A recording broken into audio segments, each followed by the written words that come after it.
Good morning, folks. It's about 5:20 Tuesday morning GMT when I started recording. I am way behind schedule this week, so we are going to take a look at Forex very quickly. Here we're looking at pound New Zealand dollar. I've got the standard fib from last week's low to this week's high. You can see that we are still right on this WR1 super convergence zone at right around 2.34. You can see that we've had very little action on this pair, and we're not making any big efforts to push through here, although we're not moving away either, which tells me that no one's really interested in trading this pair currently, which means I'm not interested in trading it either because I want to trade with momentum. All right, so let's move on. All right, pound CAD. We've had a little bit more movement on this pair. You can see here I've got the fib on the daily since we didn't really move away from the open from last week. So this is last month's low to the most recent high. Let's look at the 4 hour.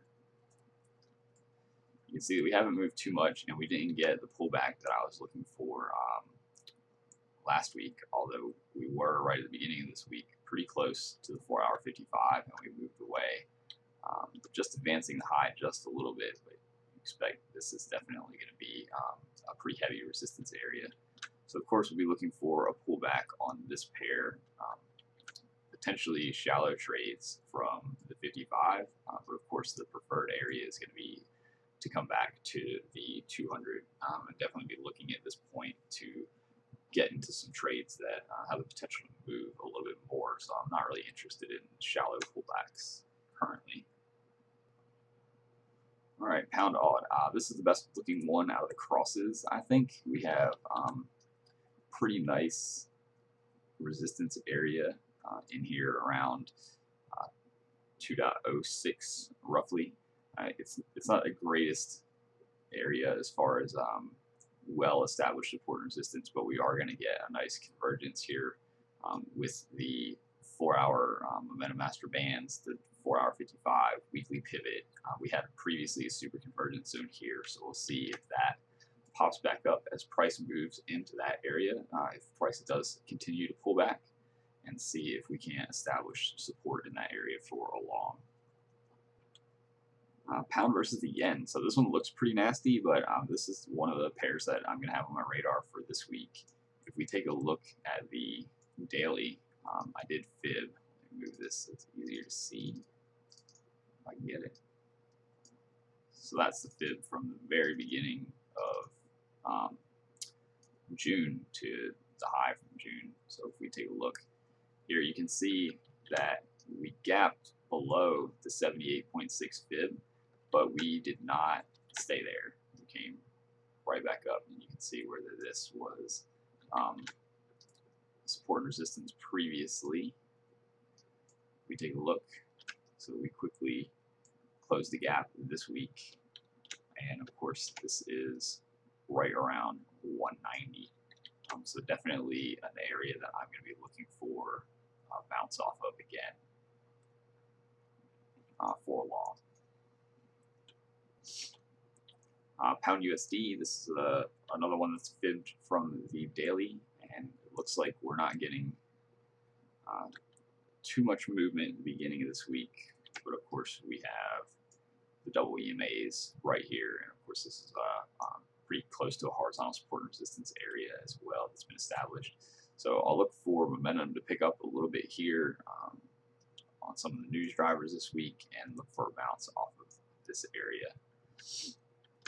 It is quite cramped in here, but as long as we get a nice bounce and it looks like momentum is picking up, I'm okay to take a trade there, because we should at least push up to at least through the 4 hour 55 before coming back down if we're going to get a rejection there, since we've already been moving back and forth through the 4 hour 200. Again, that indicates that EMA is not in control with surrounding areas that are. So currently we're getting squeezed probably here and here. So definitely look for the 2 daily EMAs to hold for a long. All right, let's take a look at AUD versus the yen, Australian dollar versus the yen. This is a nice move below 94, 93.75 last week, and we can look for price to come back around into that level, around 61.8 fib. That's going to correspond with the 4-hour 55. Perhaps a spike back up to 93.75, but I don't know if we'll get that far. I'll be happy if we make it near the 61.8 fib and then get a nice signal short. AUD USD, basically the same thing. Look for price to pull into this area, which you can see we have midterm fib. It is the right around the 38.2 fib from fibbing last week. Oh, this does not look correct actually. Some of my fibs did that. I don't know if it's with the holiday, what's up with the servers, but my auto fibs did not work correctly here. All right, so definitely right around 38.2 since we moved that fib up a little bit. So we do have the 4-hour 55 coming down, and we may spike up to that level. But I'm definitely going to be watching to trade under this midterm fib because we have the two pivots right here.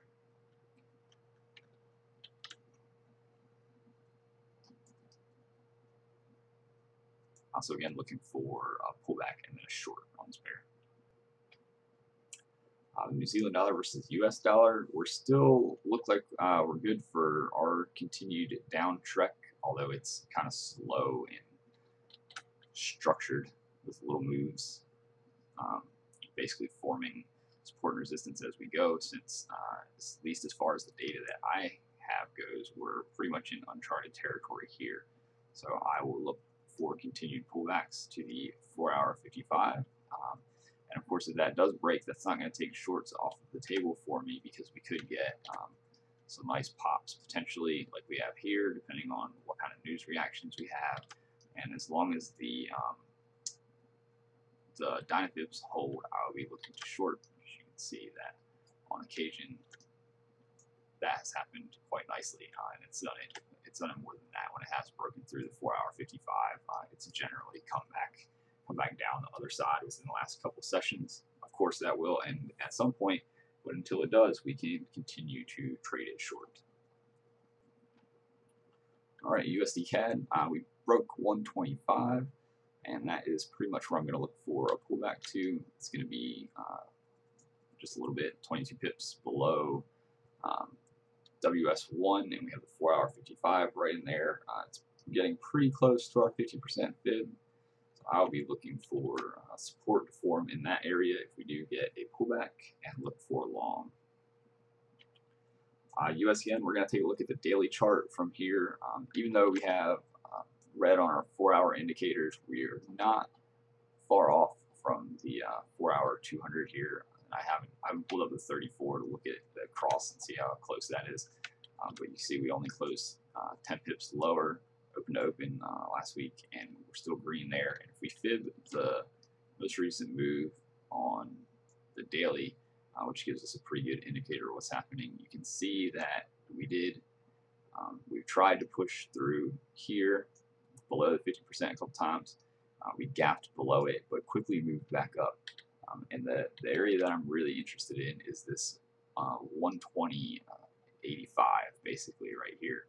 As long as that holds, and basically 121.50. But I'm looking to trade long above 121.85, and I won't look to short unless we get below 121.61. So let's take a look at this on the 4-hour. You can see where we've been bouncing around the daily 55, and it looks like that's trying to hold price up, but definitely the horizontal support and resistance down here is the big factor there. So I'll look for another pullback and a bounce there. If we do break, potentially a little bit of a different style, but I don't want to trade short unless we have a nice move below 121.61, a pullback to it, and then a move away, because that's, if you look at the past data, that's kind of the bottom of the support and resistance zone between 121.60 and 121.80. So if we take a look back at the daily, if we do end up breaking below that area and it holds, so we get break, pull back, and then move down, it looks pretty good that we'll make a run at the daily 200. Looks like that'd be a pretty likely scenario. All right, last but not least, we have the Euro USD. Of course, we gapped down again, not as much as the prior week, but we've closed that already on Monday, and we moved away a little bit. Starting to slow down here. It's about halfway for the move for the week. So I'd like to see another pull back up to WR1 in that area, anywhere between WR1 and the monthly pivot, and then a nice short signal back down, potentially looking to break the bottom here. Definitely want to be a BE there, and it's obviously the first profit take area, but I think I'll look to hold a little bit and see if we can't break down to either WS1 or MS1. All right, so that's what I'm looking at for the week. I hope all of you folks have a good week, and I'll catch you later.